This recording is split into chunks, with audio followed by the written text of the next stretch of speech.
Hi, I'm Josh Evilsizor. Today I'm going to show you how to set up your Chrome startup pages to serve you best. You ready?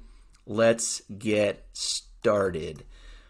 First step, the how. I'm going to talk about the why in the next video, so go check that one out if you want to know why you should be doing this. Quickly, you're going to navigate to Chrome settings, and then you're going to go to startup. So Chrome settings, there we go, and startup.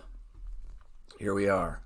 All right, what are the other instructions I've written for myself here? 3 options. Open the new tab page, continue where you left off, and we'll pause here. So open the new tab page right here. What's going on here? So I have a program called Slight, and it owns the new tab page. You can apply all kinds of settings to your new tab page via Chrome extensions. This just happens to be the one that I use. It's great because any notes that I take in here are saved, so I can kill the tab and I can open the tab, and that note that is there is still there, or that I put there is still there. Hacks, habits, and routines. I think I'm going to name that my next channel. That's why that note's there. But that's what your new tab page setting is. What I really want to talk about today is right here, the continue where you left off, or the open a specific page or set of pages. All right, so continue where you left off is just like what it sounds.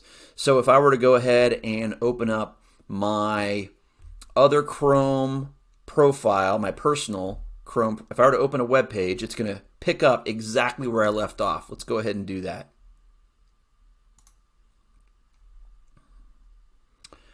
GQs and calendar. That's what it looks like. Continue where you left off. It's that simple. Whatever tabs you left open when you click the X, those tabs will be there for you when you return or when you open that browser back up again. Why might you use continue where you left off? This is just a little bit of a why. We're going to talk about the big why in the next video, but just for the purposes of why this choice over the other choice. It's good if you're disciplined because you get to set up, or it's good for you if you are disciplined because you do need to decide before you click the X what you want that browser to be the next time you open it up, because it's going to give you exactly what you left off with. Good if you're undisciplined. So you need those 100 tabs that you have open right now. You want those available to you when you come back to your computer tomorrow morning.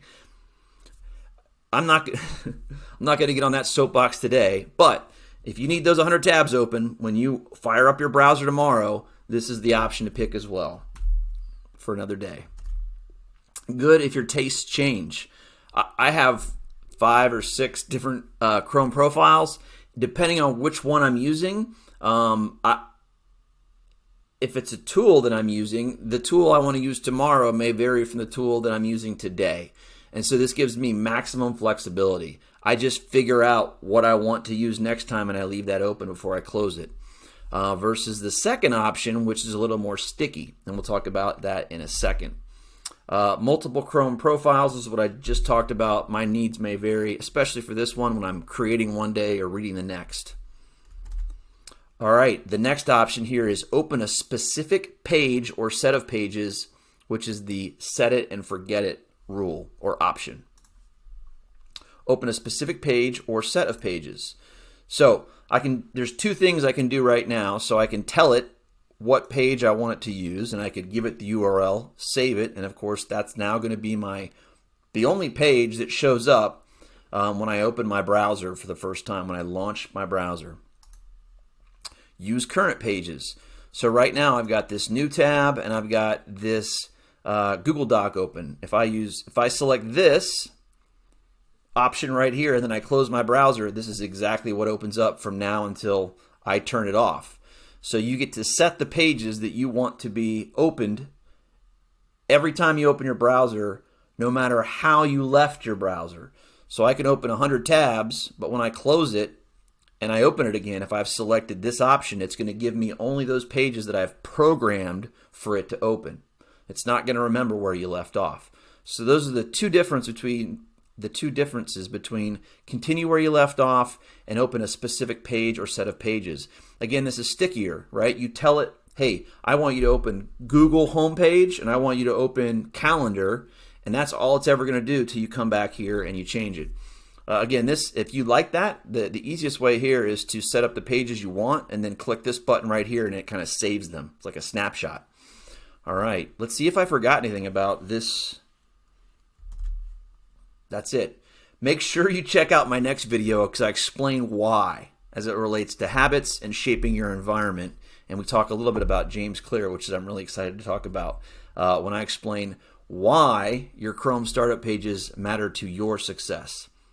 Of course, if you like this video, if it was helpful, please do hit the like, share, or subscribe button. And please leave questions, thoughts, or a better way. Would love to talk about them with you. And please do remember, in the description below, you will find this outline and how to reach me online. Thanks for watching and have a great day.